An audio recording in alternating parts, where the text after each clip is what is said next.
Hello? Hello, how can I help you? Hello, I want to get one girl. I saw your thing called Pussycat Doll Agency.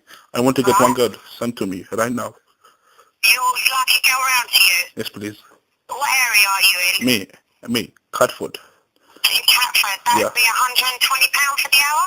£120 per hour. Yeah. What she look like? I've got Fuck available. She's English white. She has long blonde hair. Long blue blonde hair. eyes.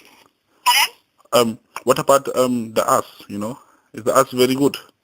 Well, she's slim, so... I want to ask like Apple. Don't know, really.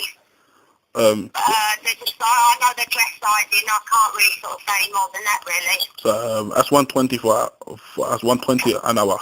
Yeah. Is she going to fuck me? Well, I don't really know, mate. Because one time I called your agency, I bring one girl to my house, she told me that she's on a period. She what? She told me that she's on a period, and I had to fuck her ass. It'll come next time, tell me period, I fuck ass. I bet you shove a cock up your arse, you wanker.